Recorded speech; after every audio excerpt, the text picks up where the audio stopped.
Students, this video is for class 7 social science. So in the previous video we have already started with the chapter that is Delhi Sultanate in India, right? So in the video we have discussed about how Delhi Sultanate they established in India, isn't how they came to in India. Then we have discussed about the various dynasty, that is your slave dynasty, Tughlaq dynasty, your Khilji dynasty, right? So now in this video we are going to discuss about how the administrative system was been done during the Sultanate period, then about the social life and the economic system during the Sultanate period.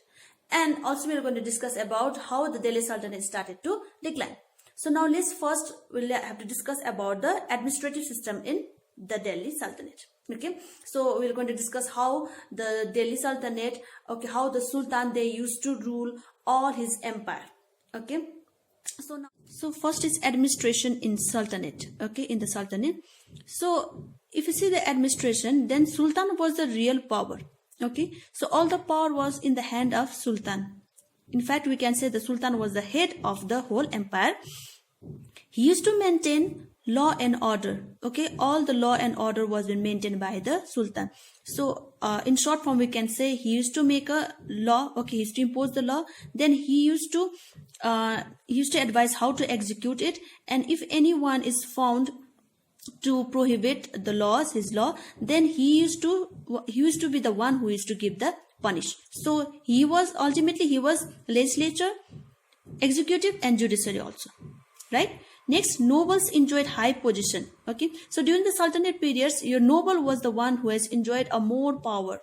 Okay, after Sultan, some of the nobles were your Khans, Malik and Amirs, right? So next is officials like Walik-i-Dar, who were responsible for entire royal households, Amir-i-Hazub, who was the responsible for ceremonies of royal court, and Wazir, who used to supervise other department like revenue collection, salaries, allotment of land. So these were the other officials who was after nobles, right? Next system, okay, very important system, that is your Iqta system.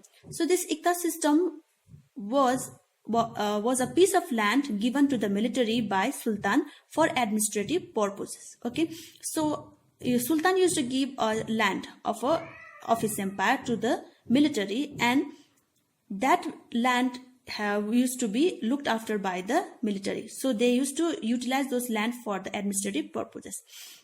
So this land or this system was first started by Turkish.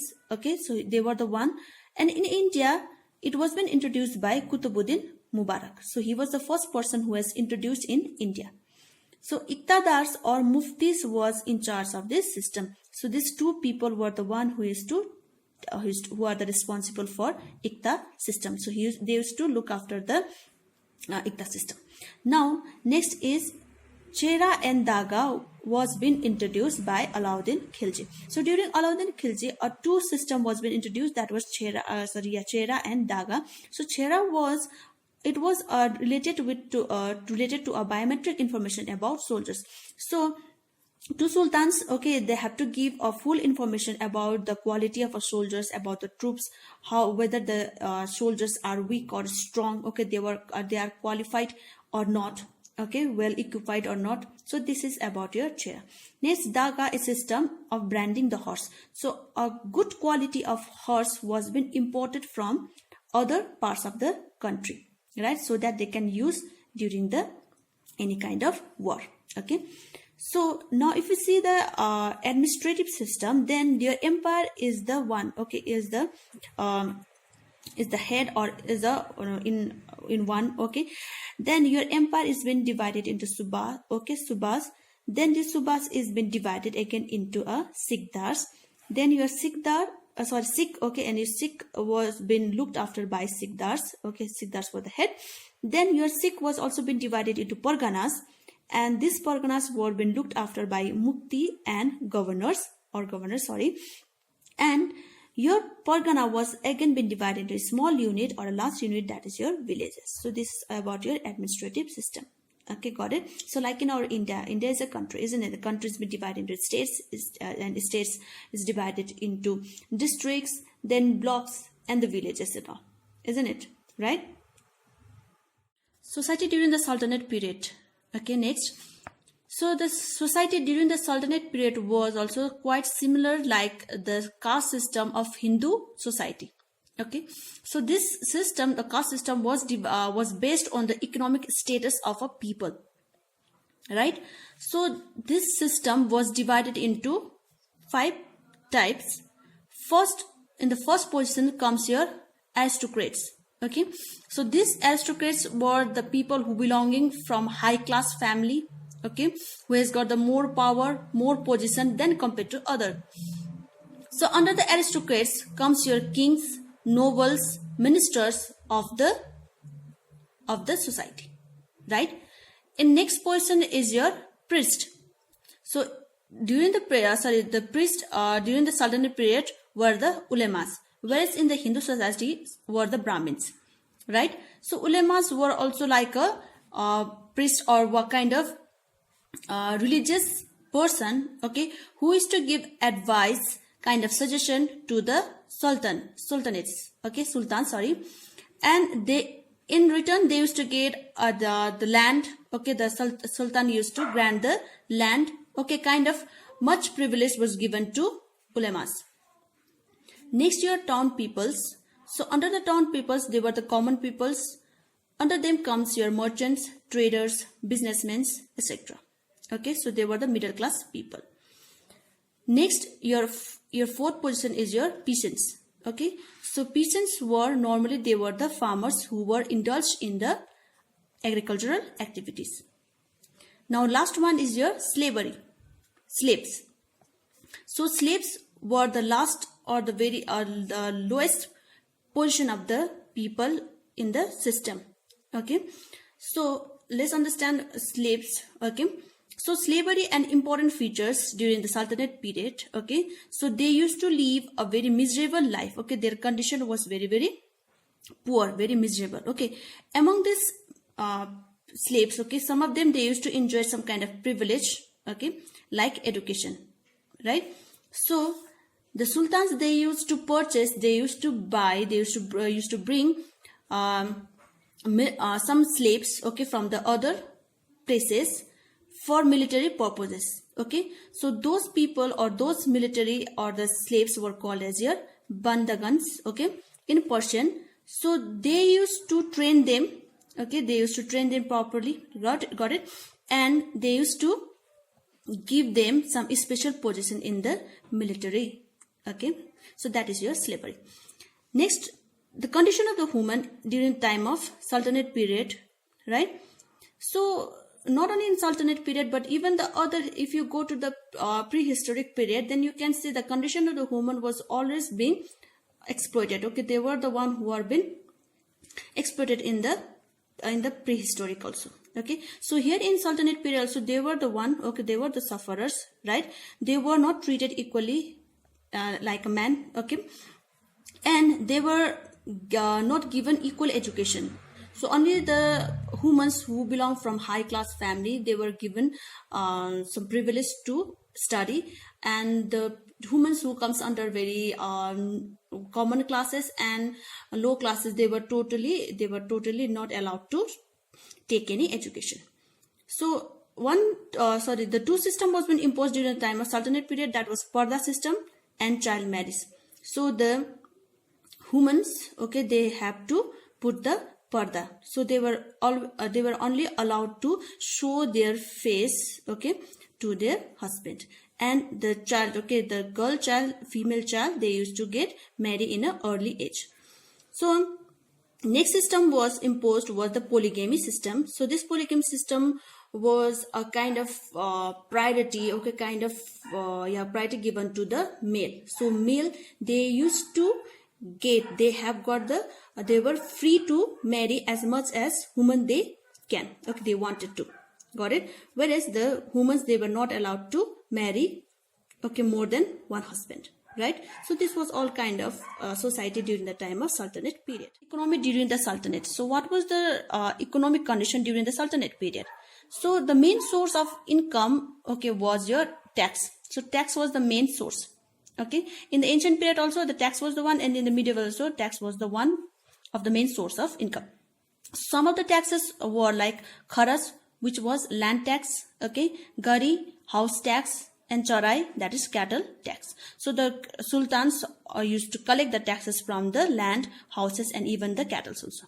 So the one so the sultans has appointed officials to collect the taxes, okay, like quds and muqaddas. So they were the one who had to collect the taxes from the people. Now during the time of Alauddin Khilji, a tax was been introduced, okay, where the people has to pay the tax 50% out of the total production. So imagine if the production, for example, okay, only for example, if the production is, okay, for example, there is a production of suppose a farmer, they are producing 1000 kg of rice, just for example, okay, 1000 kg of rice. So he has to pay the taxes to the sultan. That means 50% means so half, okay, that is 500 kg they have to pay to the sultan, right? So but one liberty was given, okay, the Alauddin Khilji has ensured that the farmers who are not able, who are not capable to pay the taxes, okay, the officials cannot exploit them, right?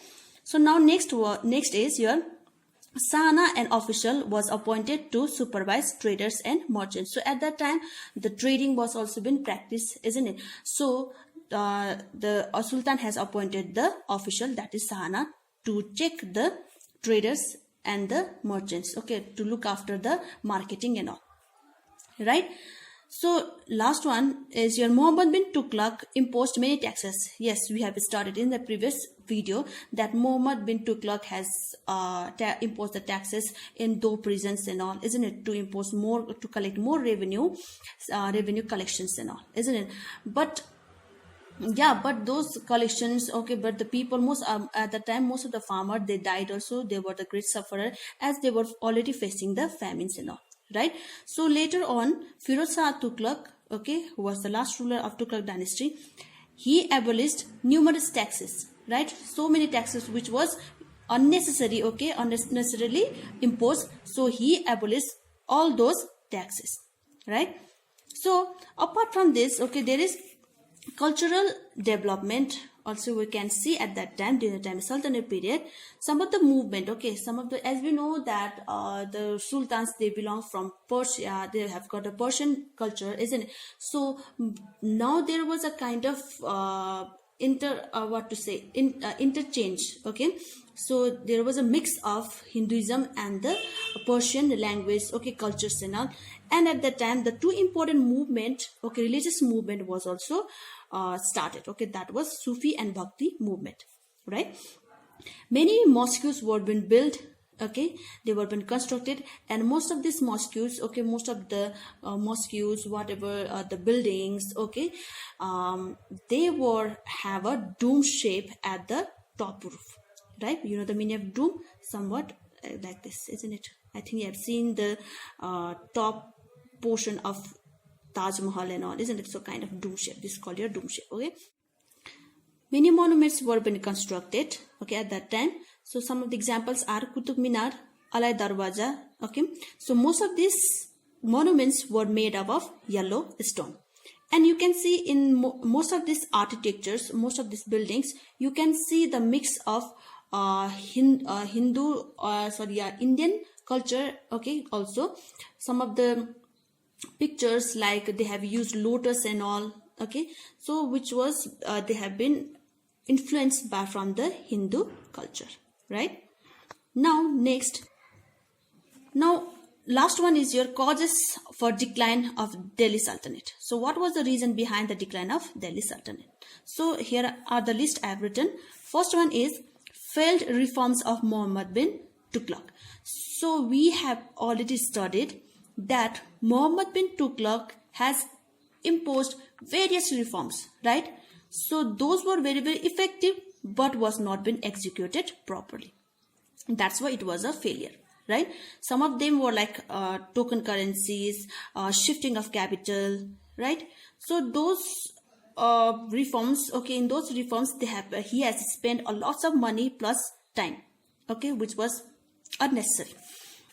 Next, your greed and inefficiency of the rulers. So most of the rulers of Delhi Sultanate, okay, they have got the greed to expand their territories, right? They wanted a wealth, okay. So only their mission, okay, to fulfill their mission, they have spent a huge amount of treasures for the purposes, okay.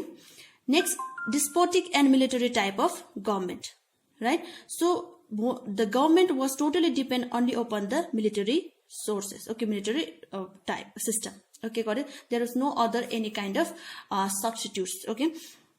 So now next is vastness of empire.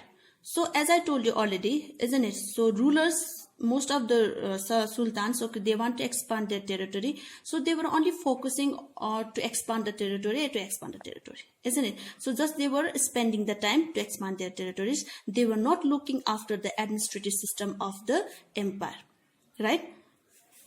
So because to expand their territories, the rulers, they only wanted to expand, isn't it? They were not looking after the proper administration, right? So if the area is too large, they were not able to administer properly, right? So that's why they cannot check the power which was rising in the southern part of India, isn't it? Some rulers, they started to declare themselves independent in the northern part also, right? So the empire was too large, so they were not able to administer properly.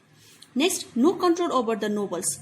So as we have studied that nobles was the one who enjoyed the second position after the sultan. So they were given much priority, privilege. Even they started to appoint the ruler, appoint the sultan, whoever they wanted, right? And last one, the important one, invasion by Taimur.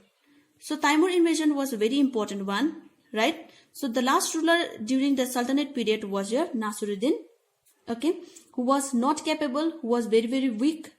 So taking the advantage, Taimur invaded India in 1398 CE. So he plundered the central part of, even the northern part and the whole part of India, right? So he exploited, he destroyed the most important mosques, okay, and he raided, he plundered the various cities like Firozabad, Meerut, Haridwar, Kangra, and Jammu. Okay, got it? So these were all the reasons why Sultanate period started to decline. So after Sultanate, a new dynasty came, okay, that is your Sayyid dynasty and Lodi. So this was all about your Delhi Sultanate. Okay, hope you have understand it. Please do the home assignment. Thank you.